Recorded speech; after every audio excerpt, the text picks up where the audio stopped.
I was absolutely terrified of becoming a mum, absolutely petrified. I thought, how am I supposed to stop my children from experiencing what I've experienced?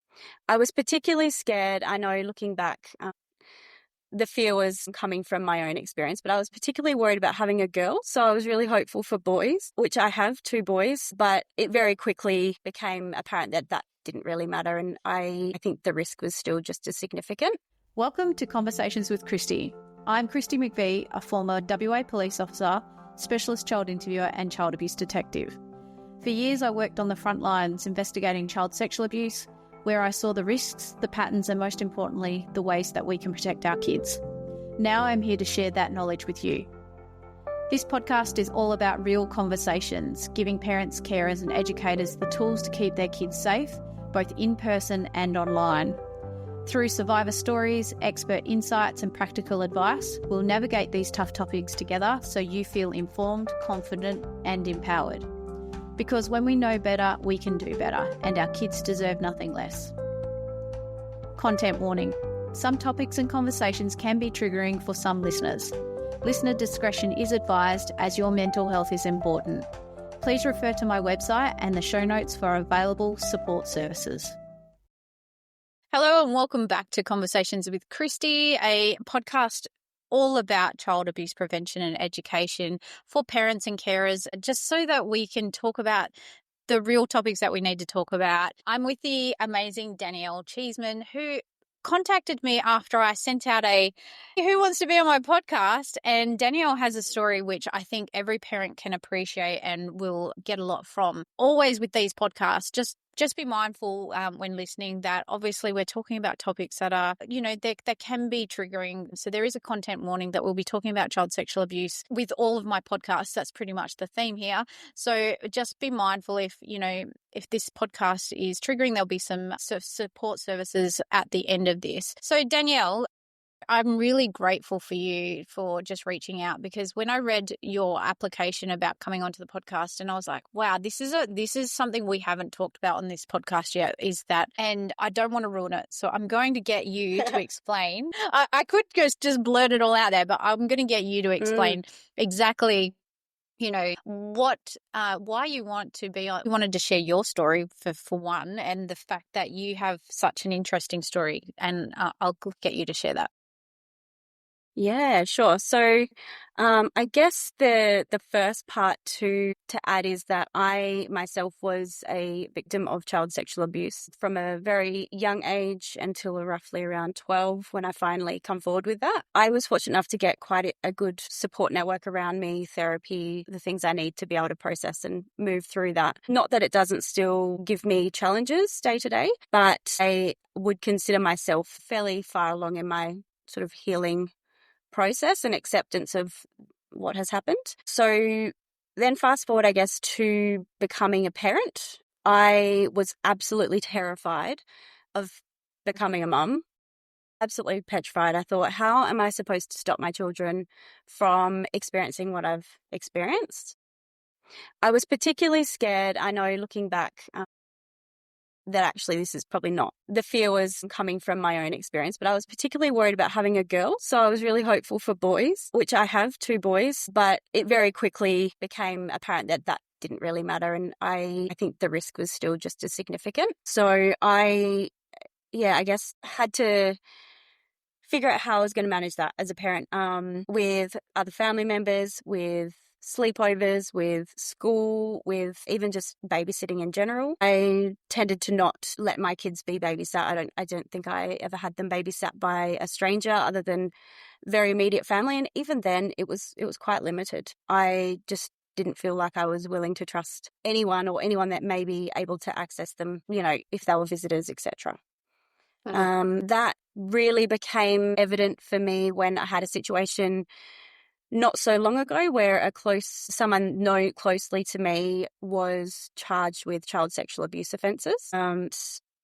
I had put in a lot of protective measures to keep my kids safe because I had some concerns around their behaviour, but also historical behaviours as well, that led me to think I'd rather just better be safe than sorry, I suppose. Yep.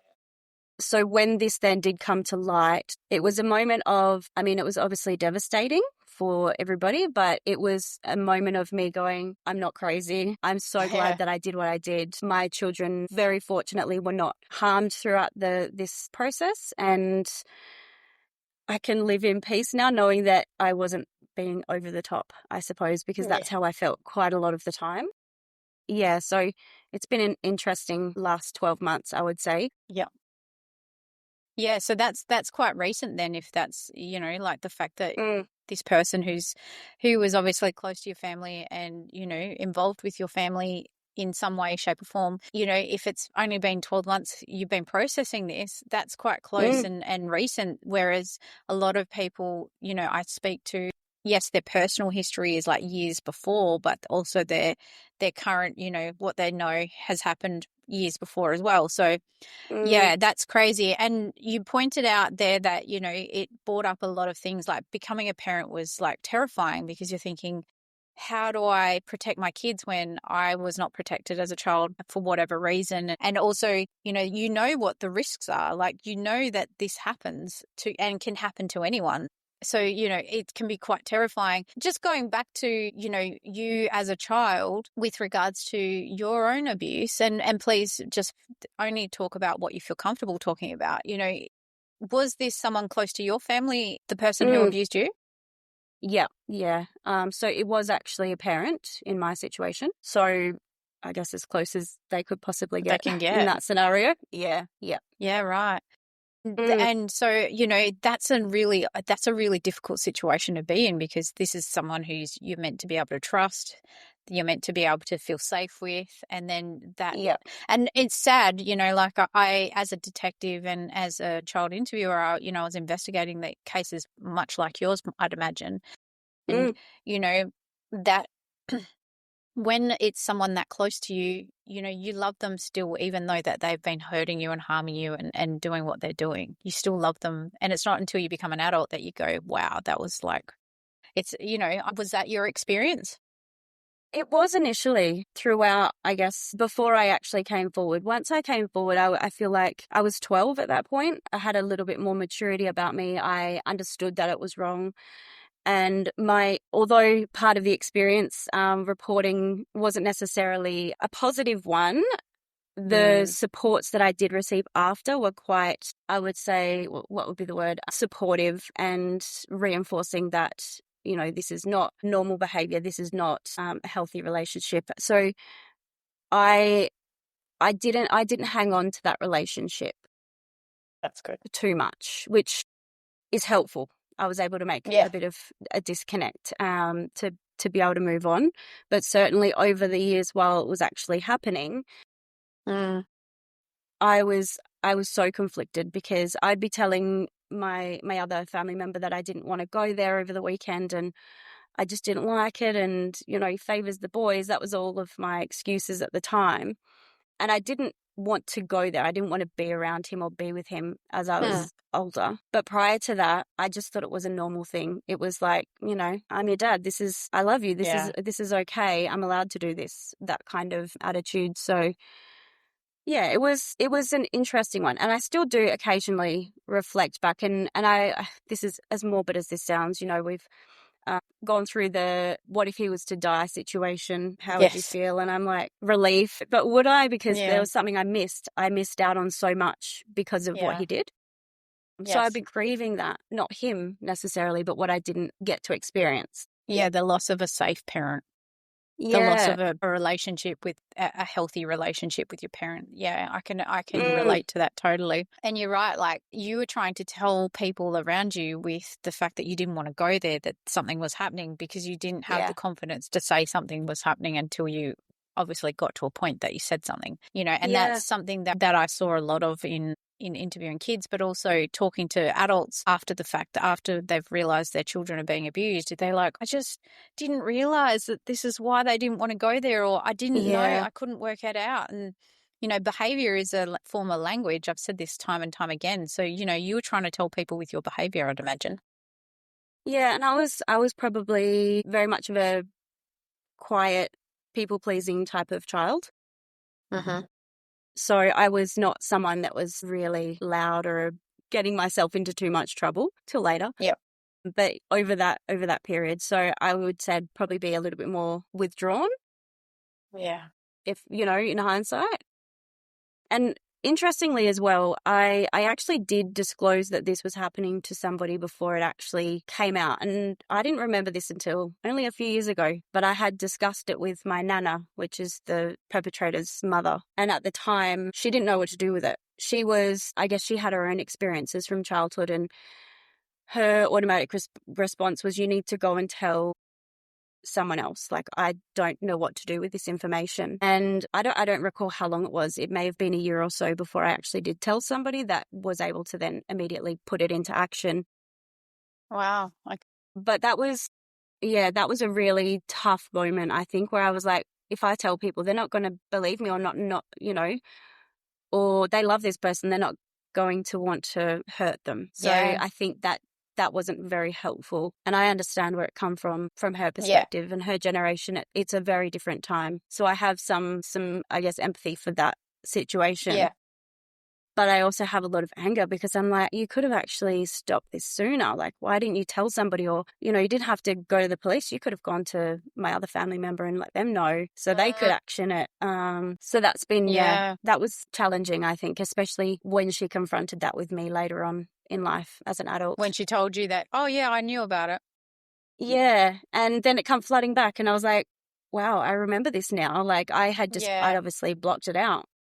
So that was challenging. And you obviously felt safe to go to her and talk to her about it, because maybe there was this connection there but she actually damaged that connection with you by not doing anything and not confronting or not sharing it with your other parent and stuff like that. So that's really interesting. And that's what I have heard a lot of in the past. If you hadn't have had if you hadn't have felt safe a year later to disclose to someone else, then it could have went on for much longer. It's only through the fact that you had to go and speak up again. And here's, like, I don't know if you've ever heard me talk about this, but 1 in 3 adults believe children. Only 1 in 3 adults believe children when they disclose child sexual abuse to them. When we've got only, a child has to go and speak to at least 3 adults before someone will listen to them. Hopefully they get it on the first go. But if they don't, that could, like in your case, could make it last longer than it needs to go on for. And, it just baffles my mind. But like you said, that empathy you feel for your grandparent is because they didn't talk about it. They didn't have, no one said, this is what we do. This is how we fix this. This is how we get help. And also, I think, it was her child. So she was probably feeling like she had some sort of responsibility there too. Yeah. And she, we've spoken about it, and she told me there was a lot of guilt for so many reasons, for not responding the way she should have, she believed me, I'll say that. Yeah, right. But she That's didn't good. know how to respond. Yeah. Yeah. So it was, I'd imagine there's a interesting lot of people situation. out there. Yeah, it is Yeah. very interesting. I'd imagine there's a lot of people out there that wish they had have done something, or have been felt powerless to try to help and to do anything, especially in these intrafamilial situations. Yeah. It's someone close to the family.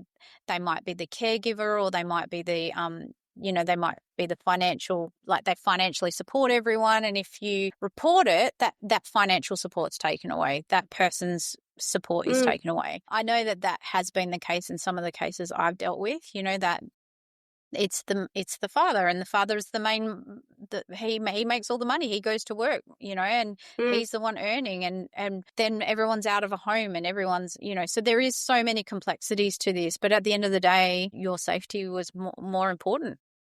Yeah. And my situation, my parents were separated, and I wasn't with my birth mother. I was with my stepmother. So she'd married my father. And they'd been separated. And so I think it was probably easier for her to accept in that situation. I don't know how it would have looked if they were still together. Maybe it would have been different. But yeah, so I do often wonder how that might have looked different if they were still in a relationship. Yeah, right. And so with the times that you would go and see your dad, was that like weekend visits and stuff like that? Yeah. So weekend visits.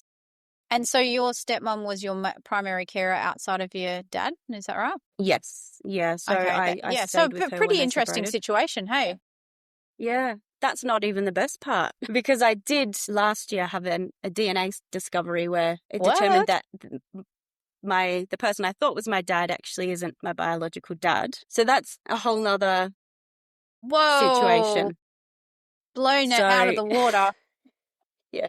So that person who is my perpetrator, who I believe to be my father, is actually not my biological dad, which I only discovered last year. And that, I will say, has been incredibly healing, I far bet. more than I had have ever imagined. Because then now you're like, well, he wasn't my dad. I'd imagine there's so many complexities to and levels to So this, but many, so many. Yeah. so So, the support you got outside of that. So when you did finally disclose to your stepmother and she obviously reported it and stuff like that, and you didn't have to go back. So what kind of support did you get after that, and what helped you the most? mm, I mean, the first step, once I told my stepmom what had happened, her immediate thought was to call the police. That's what she did straight away, which was, in my opinion, probably the best option to have gone with. She called down as well. That the rest of it all happened very quickly, where we had to do physical examinations with the interviews with the police and all of those things as well, which was no fun whatsoever. No, no, And definitely not. it is, yeah, that in itself is a trauma going through that experience, especially when when you're the only person speaking against one person, there's not really any physical evidence or corroborating stories Yeah. to help. Yep. So following that though, had therapy. So I did a lot of CBT. I did some group stuff. I wasn't really a fan of that, but a lot of one-to-one. So I'd go to counselling sessions on a sort of weekly and fortnightly basis for a number of years, probably, just to help sort of reframe some of my thinking around what's happened and Yeah. helping with accepting and normalizing, my feelings and thoughts after the Yep. fact as well. Yep. Yeah. So It sounds like you the found a good therapy was helpful. therapist then. Yeah, and I couldn't tell you who they were because I do not remember that far back anymore. But Yeah. it obviously was very helpful. The right people. Um, Yeah.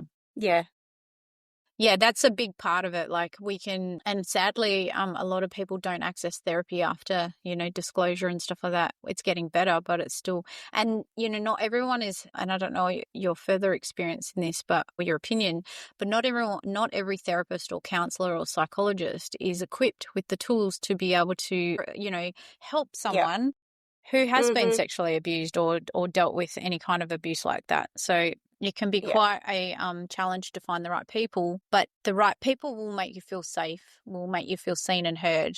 And it sounds like you had yeah, that. absolutely. And I couldn't agree more. Even as an adult, I've had certain periods over my life where I have the benefit of I'm very insightful into how I'm feeling. And that's probably because of those early therapy days where it's given me these tools. So when I had situations arise, like when I had my first child, when I was pregnant, I preemptively engaged a psychologist who was experienced. And I have very specific criteria because I also have worked in mental health with a lot of professionals. So I know for me, I need it to be someone that is very highly experienced and, they need to have a certain level of qualification and knowledge, which makes it a bit challenging sometimes. But I preemptively arranged therapy.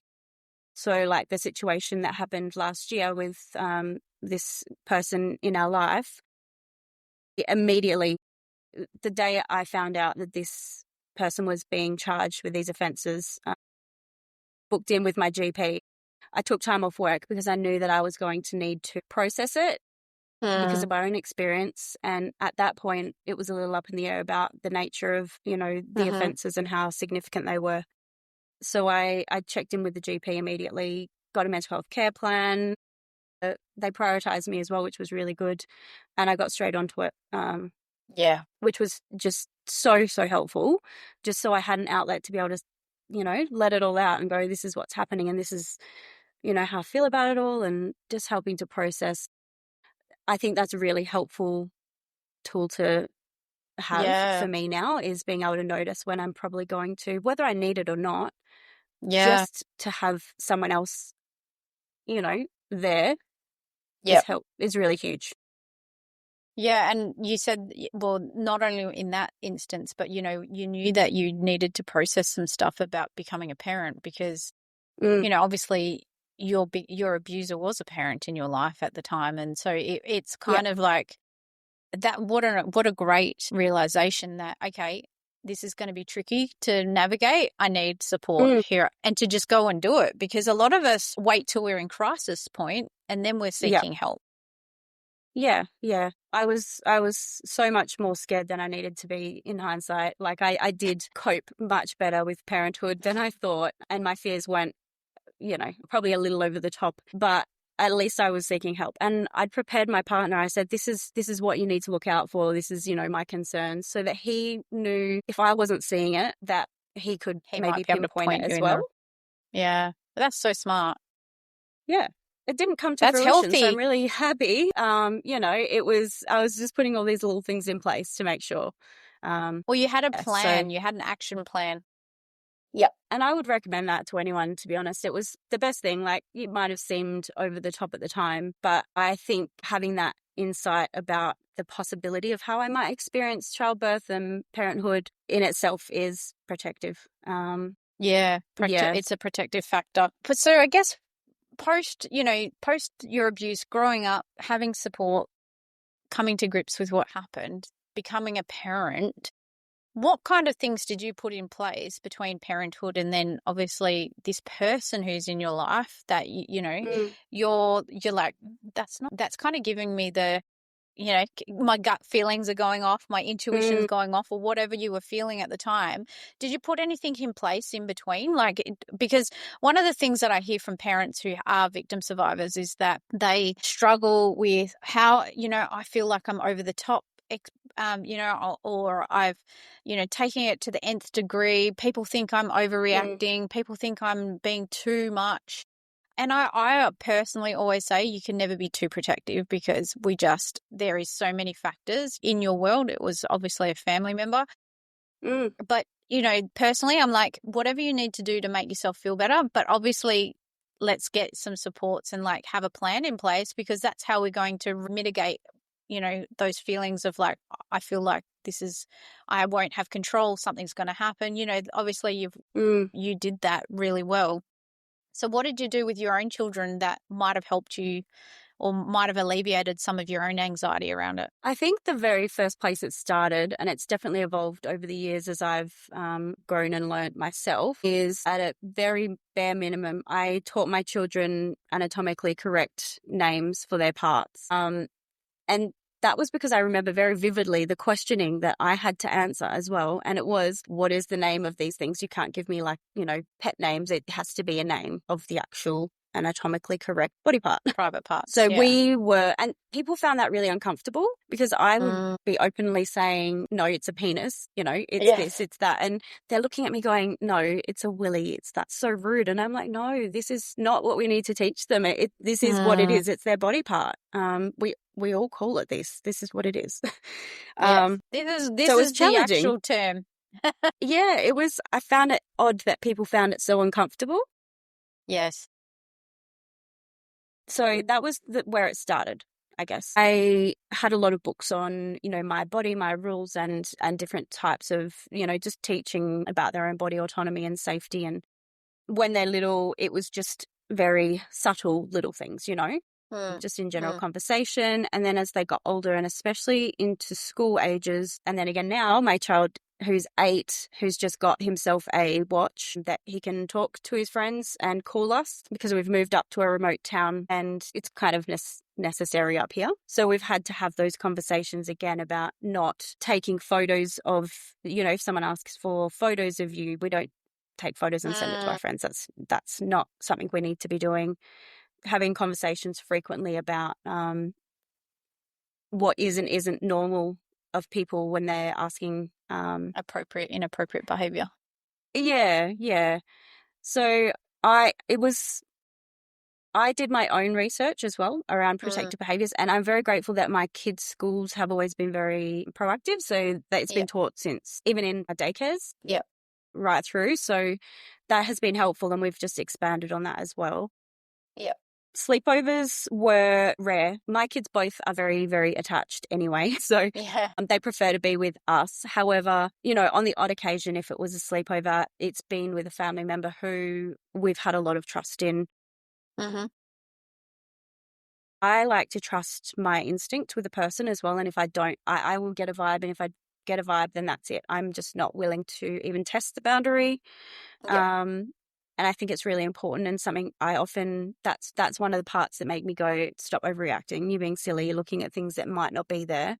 And that is ultimately the thing that's been what's protected my kids with this situation that arose recently as well, was just that gut feeling that I just don't want to risk it. Were they doing anything in particular, this person? In the beginning, not so much, but there was a backstory. There was some behavior that had happened in their childhood that at the time wasn't appropriate, and the family had dealt with it as best they felt they could at the time. So I had that in the back of my mind. And although I wanted to believe that this person was recovered and it was just a situation from their own trauma background, all the things I tried to tell myself were, I'm probably overreacting, but I stuck with it. So as the kids started to get a bit older, and I guess he started to get a little bit more involved in our lives and was asking, just little suggestions like, they can come and stay here with us if you want. And that was a never. That was absolutely not. I wouldn't. This is where I feel like I probably went a little bit extreme as well. It's not extreme. I say extreme because that's how I felt at the time, but it is not. And I'm very grateful for this.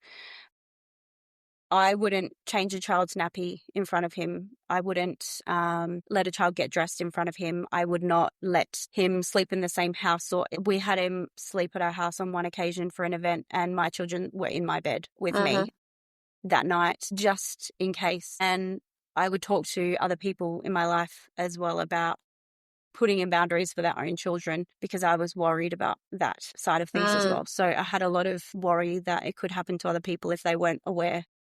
But I also didn't want to. What a difficult situation.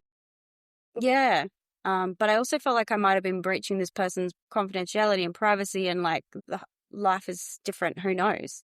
But at the end of the day, it was founded, wasn't it? It was. And it was a big relief for me to know that I'd put in the right measures for the kids. Huge, huge relief. So, yeah.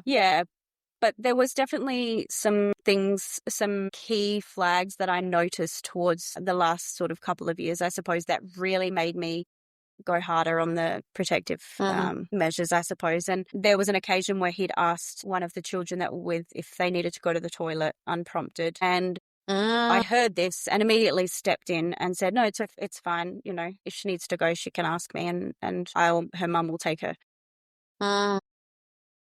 There was quite a lot of pushing of having sleepovers with other children in the family as well. Like, they can come and stay with us. He lived in another town, so it was like a little bit of a road trip if you went out to see him. So it was like, hey, the kids can come and stay here for the weekend and things like that, which I just didn't feel comfortable with.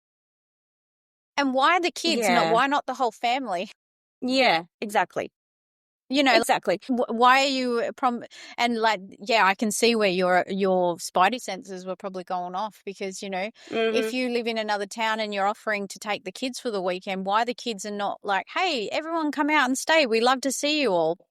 Yeah. And it's interesting because I will say that behavior wasn't the same for me as it was for someone else in my life that was close, whose children unfortunately were impacted by this. And that person did not feel able to put in the boundaries. And I'll say she did put in boundaries, but probably just not quite enough, because I guess she didn't have the background insight that I had as well. There's so many reasons, so many things she was going through. Fear, she felt like me. I'm being over the top. So, I can't judge him for this. I don't know what the situation really is. But what his I find response with a lot of to parents, what I find with a lot of parents is that lack of confidence, lack of knowledge, lack of awareness, lack of feeling like it's there, that it's okay if you say no to someone. That I have to say yes because they're making me, and because people like this person can be quite forceful. especially if it's like blood in the water of a shark, right? So they know that you're a little Yeah. bit scared to say no, or that you might not feel like you can say no to them. So they just keep pushing. And So yeah, sorry, look, I will I cut you say, off there. So what did they do to that person? so I would say that the other person was a little bit more vulnerable than me in many ways. So I do think that that played a part, because my children were never asked to go on sleepovers without me. Yes, we were asked to go to hang out with them as a family, but never in that individual situation. Whereas with the other person, there was much more pushing. It'll take a load off if I help you with the kids for the weekend, because she was having a rough time. So it was definitely targeted, I guess, as there was definitely a lot of intentional behavior happening there that was trying to make her feel safe and comfortable, that, I'm here to help you. I want to make life easier for you, which didn't happen with me. And I think that is because of the differences in, I guess, she was in a much more vulnerable state at that time in comparison to me, who has done a lot of work on this subject, I suppose. Yeah. Yeah. And they do. They're really, they can be, and it doesn't matter who it is in your relationships, your lives, they can be very intentional with who they target. Yeah. Yeah. Wow. Absolutely. And so when they finally were, obviously, and it's tragic, hey, like you obviously know that everyone involved in this situation. So it's so tragic that this person who, none of these children deserve any of this. And it's so tragic when this stuff happens. And, yes, it gives you that little bit of a, yes, I was right kind of thing. But then you're like, oh, I was right. Yeah. Yeah. It's a really shitty feeling, to say the least. There's this little bit of a confidence boost in me going, I've done the right thing. And this has really enforced my decisions moving forward on how I'm going to continue to approach things and to trust my instincts. Like, I just think that trusting my instincts is what has helped us, especially in this situation, and not giving in to them because I think I'm being over the top. But I had huge amount of guilt, because I felt, and I know, and this is again because I've done a lot of work on these things, but I felt so much guilt that this had happened to other children. But I felt like I had done my best to try and put in enough measures without overstepping into someone else's parenting journey, because it's not mine, it's theirs, which is it's a tough line to, sit on. I'm not the parent, so It's I so can only difficult. do so much. I know, it's so Yeah. difficult. I've been there, like as a parent myself, like as a parent, as a detective, as a just an individual who sees something and says something, but then also like I cannot control what anyone else does. I can't No. force anyone to do anything, and so it's such a difficult situation to be in when it comes to this stuff, because like you said, you said something, you made some comments, you did all you could in that situation, bar going and camping out with those kids when they were there or wherever they were. And, Yeah. you even stepped in about the toileting, going to the toilet, which is that, and that's purely based off of your gut feelings. So for parents who are listening and maybe have some fears, or maybe their spidey senses are going off, or they're seeing red flags, what kind of things you've already mentioned quite a few, but like what do you suggest for them? I think trusting your instinct is just the first and foremost. Like, if there is something there, there's probably a reason why you're feeling that way. Trust it and go and seek some help, or go and, I guess, get educated on the signs. Like in your case, I've read a lot of your resources, which is really helpful, and I'm frequently sending it to my friends to say, hey, check this out. This is free. Look at this. But there is so much power in knowledge. And I think as parents, we have a responsibility to know this information and know how to protect our children. So trust your instincts, get educated, seek out extra help. If you aren't sure and you're like, no, I'm being over the top, then find someone to talk to about it so you can have someone else's input, Yeah. preferably a professional or someone who would have some understanding of the situation rather than, a family or a friend. Bring it up. Bring it up with people. Have Talk a to people. discussion. Yeah, have those Yeah. discussions. Hey, and I always say, you don't have to go, like I even had this conversation this morning with someone else. You don't have to go, hey, I think this person's a sex offender. But you could say something like, have you noticed that they spend a lot of time behind closed doors with the kids? Like, that's a bit weird for me.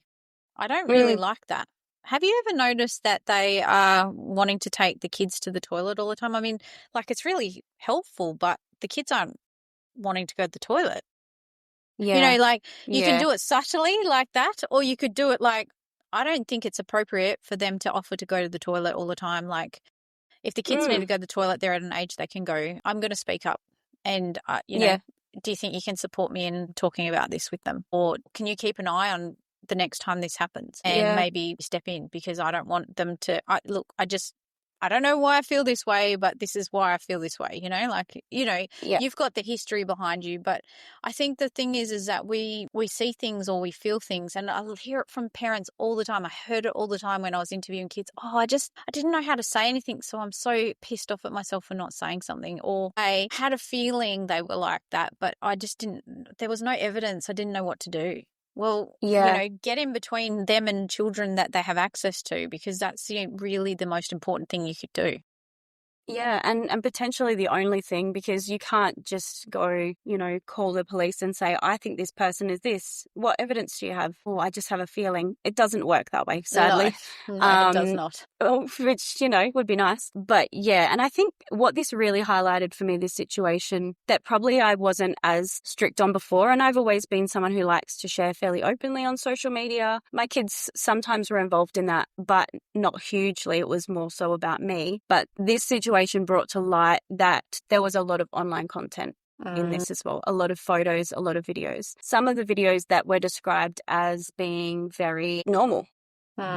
Something that most parents would just see as, I'm taking a normal photo of a child, but maybe they're wearing a nappy, or maybe they're, getting changed to go for a swim, like fairly mundane day-to-day things that were then used for inappropriate purposes, harmful purposes. So what you're saying is that this person was collecting photos of kids basically on their computer. Yeah, or on their devices. So that, alongside the other offences, there was a lot of online content that they were curating. Yeah, right. From seemingly everyday photos. Yeah. So that and really made me... I hate that I'm even like celebrating you saying this, but I've been banging on about this for so long, Danielle, and honestly, no one listens to me. No, they do. It's Some really parents terrifying. do. I know, and I had the same, like I used to see it before even AI was a thing, right? But I've been out of the job 5 years, but when I was in the police, I was seeing, the same things. When you arrest someone who's under suspicion of being a sex offender, a child sex offender, we generally check their computers, and you would check their computers, and all of those things that you said, the photos of your kids getting changed, the photos of your kids in their bathing suit, the photos of their kids in their nappy, in the bath, or even seemingly normal photos of your kids just looking pretty or handsome or good, whatever they just collect them and they use them for their own nefarious reasons or their own reasons, because that's what they do. And parents are inadvertently sharing normal photos every day thinking, why would anyone find this arousing? Yeah, exactly. But it's we don't live in their world. We don't have their their illness or whatever you want to call it, their sickness, but they do. They find that stuff arousing. Yeah, and what's really terrifying about it, that the detective was really really highlighted for us, is that these photos, they can delete the originals, but they've already been distributed. There is no way to get this. This is there, who knows where, what country, who's got access to these photos for the rest of their life. There's no way to go back. And that's a really hard reality to face, to know that these photos are out there of your children. So you've changed that since then, like since you found all of this out? What have you changed and what have you implemented in your family? So they are definitely not shared on any of my private social media. Sometimes I might have a brief conversation about them. There might be a video from the back there. Yeah. I am more steering towards not sharing anything. I'm even a little bit more cautious on my own private social media, on my Facebook, which is all very private, only family and friends that I know. However, this person was on there. So that doesn't control make that any safer. Yeah. You can't control what someone else is going to do or how they're going to look at that photo or that video. So you're saying they're not on anything public, but they might be very sparingly put on your private stuff. Is that right? Yeah, and I still go back and flick through because, I did have them on my public social medias at various points. So I have deleted a lot of that off my page now, and I do little check-ins every now Yeah. and then just to see, because, you know, I Yeah. do have blinkers on sometimes. My first run, I'll, you know, go, that's okay, I'll just leave that. And even my private page, my private Facebook, it's, you know, they have to be fully clothed. I'm very mindful of the type of content that is shared on there. I am tending to not share much on there these days anyway, because I just think saves me any heartache, to be honest. Occasionally I'll, you know, maybe share it privately to my close family who are back home in Perth, where I'm Yep. up here Yep. in the Pilbara. So, you know, I'm Yeah. more inclined to send it to them directly Yeah. And that's a lot rather safer. than, I mean, you can't yeah. you never know what anyone's going to do, but that's a lot of it. That would be my advice to parents, is that just really consider that anything we put out there, we don't have any control once it leaves our device. We do not know what anyone, even family members, close friends, we don't know what anyone wants to do with these images. And once upon a time, we had the family photo album that we pulled out once in a blue moon, and we showed friends and we showed family. Now everything we do is just in everyone's faces, and it kind of loses its importance and value. So we just think, well, that's something important. You know, my daughter is, as everyone knows, is almost finished school. She's going to be an adult next year, and it's been like this for quite some time now, but I will ask her, is it okay if I take a photo? Is it okay if are you okay if I share this photo to my private page? I never share anything with her in public, but is it okay if I share this with my followers, my private Facebook? And, you know, sometimes she'll look at it and she'll go, no, actually, I don't want you to. No, I don't want you to take a photo. And it's my job as a parent is to respect her wishes. And Yeah. it's so funny because I've given her that autonomy, and like you said at the very beginning, teaching your kids bodily autonomy also includes teaching them autonomy of when they want to be included in online stuff as well. So Yeah. I think that's a good point for parents and for people. And I know that it sounds, I guess, we went from sharing nothing to sharing everything to now having to go back to sharing like very sparingly, because the world has evolved so much and we didn't know what we were doing when we were first on social media. Yeah. Yeah. It's crazy. It is crazy. It's a scary place, that's for sure. There is lots of things we can do to make it less scary.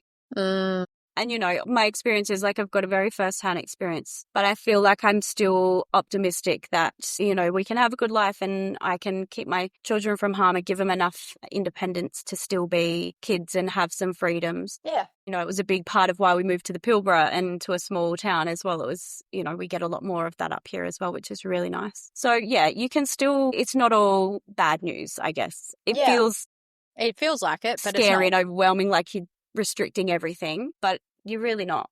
I not. just think your child safety is first and foremost. And just because you haven't personally experienced it or seen it doesn't mean it's not happening.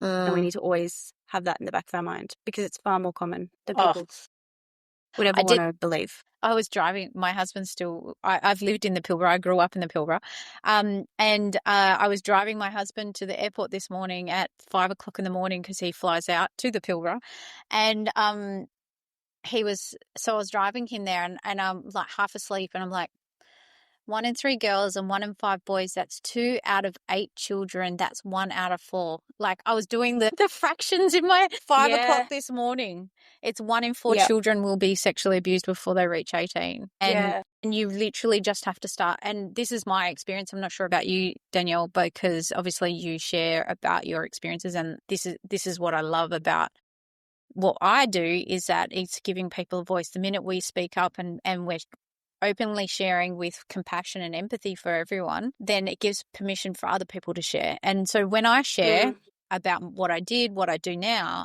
I always get disclosures. I always get people telling me that they were abused. And more often than not, I can go into a party, into a room, and they find out what I do, and I will get told a handful of people will tell me that they were sexually abused as children. And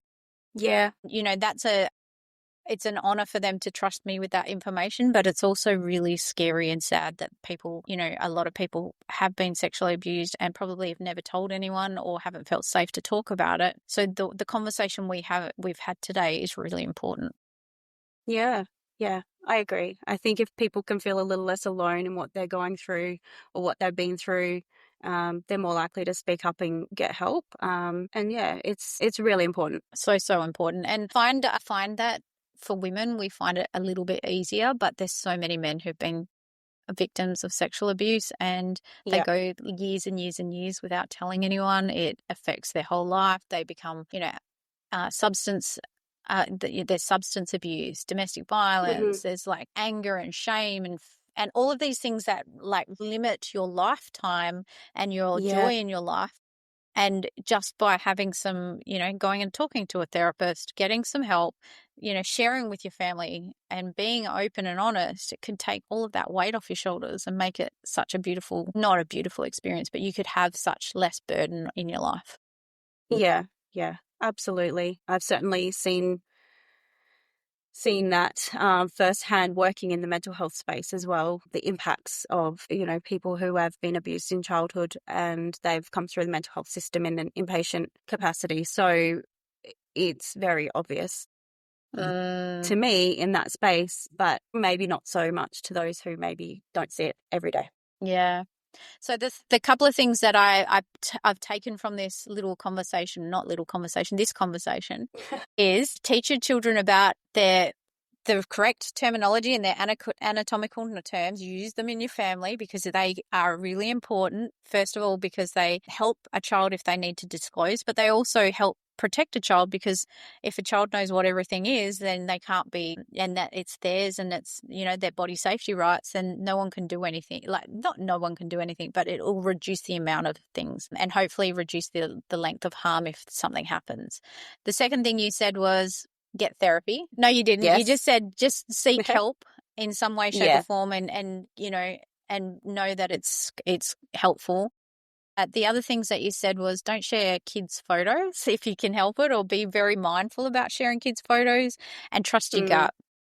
That was the big one. trust your gut. Yeah, especially.